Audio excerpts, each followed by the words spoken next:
The end. எலி மற்றும் சிங்கம். The mouse and the lion. ஒரு நாள் காட்டில் ஒரு பெரிய சிங்கம் மரத்தின் கீழ் தூங்கிக் கொண்டிருந்தது. அதே சமயம் ஒரு சிறிய எலி அங்கே ஓடி விளையாடிக் கொண்டிருந்தது.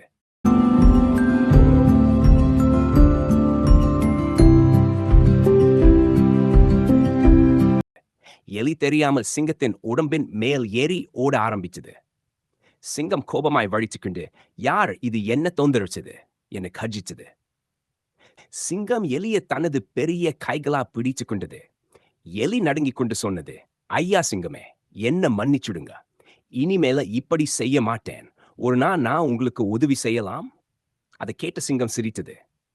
ஹா, நீ என்ன எனக்கு உதவி செய்ய போறே என்று கேட்டு எலியை விட்டு விட்டது. சில நாட்களுக்கு பிறகு அதே சிங்கம் வேட்டைக்காரா வலைய சிக்கி கொண்டது.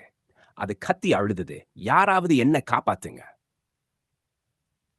அந்த சத்தத்தை கேட்ட எலி ஓடி வந்து, ஐயா சிங்கமே, நான் சொன்னது நினைவில் இருக்கா என்று சூரி தன் சூர்மையான பக்கலால் வலைய கடிச்சு கிழித்து விட்டது. சிங்கம் விடுபட்டு மிகவும் மகிழ்ந்தது. சின்னவங்கனும் பெரிய உதவி செய்யலாம் என்று நீ காட்டிச்சு விட்டே என்ன சொன்னது. கற்பனைகள் சின்னவரை குறைத்து மதிக்க கூடாது. எப்போது யார் உதவுவாங்க என்று யாருக்கும் தெரியாது. சிங்கம் விடுபட்டு மிகவும் மகிழ்ந்தது. சின்னவங்கனும் பெரிய உதவி செய்யலாம் என்று நீ காட்டிச்சு விட்டே என்ன சொன்னது.